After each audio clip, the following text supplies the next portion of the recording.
Hi అండి, welcome to Swapna's food corner. ఈరోజు మన రెసిపీ చికెన్ కర్రీ.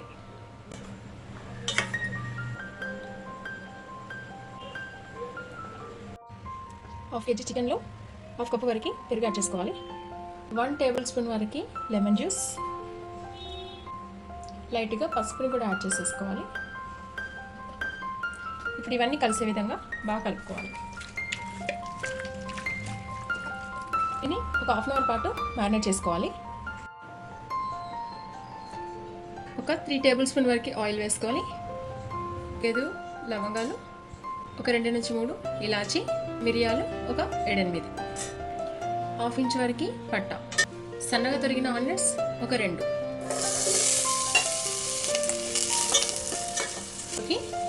ఒక 2 మీడియం సైజ్ టమాటాస్ కట్ చేసి వేసుకోవాలి. కాజు ఒక 7-8 వేసుకోవాలి. అల్లం ముక్కలు, సరిపడినంత వెల్లుల్లి కూడా వేసుకొని ఇది మీడియం ఫ్లేమ్ పైన ఒక 2 to 3 మినిట్స్ కుక్ చేసుకుంటే సరిపోతుంది. అండ్ ఆనియన్స్ మంచిగా ఫ్రై అయిపోయినాయి, అంటే బాగా మగ్గిపోయినాయి కదా. ఇప్పుడు దీన్ని తీసి బాగా చల్లారిన తర్వాత గ్రైండ్ చేసుకోవాలి. ఈ విధంగా గ్రైండ్ చేసుకోవాలి. ఇప్పుడు అదే కర్రీ ప్యాన్లోకి కొద్దిగా లైట్ ఆయిల్ వేసుకోవాలి. గ్రైండ్ చేసి పెట్టుకున్న ఈ మసాలా పేస్ట్ని కూడా యాడ్ చేసుకోవాలి.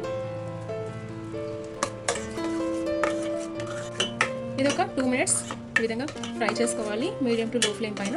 ఇప్పుడు ఇందులోకి కొద్దిగా పసుపు, ఒక 1.5 టేబుల్ స్పూన్ వరకు కారం, సరిపడినంత సాల్ట్, ఒక 1 టేబుల్ స్పూన్ వరకు ధనియా పౌడర్ చేసుకున్న తర్వాత వీటన్నిటిని కూడా మసాలాలన్నీ కలిసే విధంగా కలుపుకొని ఒక 1-2 మినిట్స్ కుక్ చేసుకుంటే సరిపోతుంది. ఇందులోనికి మ్యారినేట్ చేసి పెట్టుకున్న చికెన్ కూడా యాడ్ చేసుకోవాలి. ఒకసారి మసాలాలన్నీ కలిసే విధంగా కలుపుకోవాలి. 2-3 నిమిషాలు మూత పెట్టేసి మీడియం టు లో ఫ్లేమ్ పైన ఒక 2-3 నిమిషాలు కుక్ చేసుకోవాలి. 2 to 3 మినిట్స్ తర్వాత ఇందులోనికి ఒక 1 గ్లాస్ వరకు వాటర్ యాడ్ చేస్తున్నాను. వాటర్ యాడ్ చేసిన తర్వాత ఇదంతా బాగా కలిసే విధంగా ఒకసారి కలుపుకొని దీన్ని మూత పెట్టేసి మీడియం ఫ్లేమ్ పైన ఒక 15 మినిట్స్ కుక్ చేసుకుంటే మంచి టేస్టీ అయిన చికెన్ కర్రీ రెడీ అవుతుంది.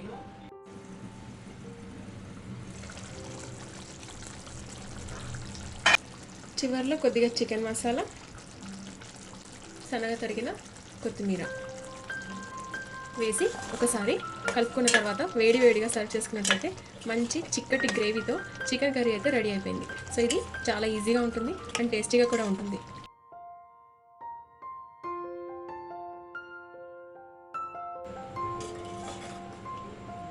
మంచి టేస్టీ అయిన చికెన్ కర్రీ.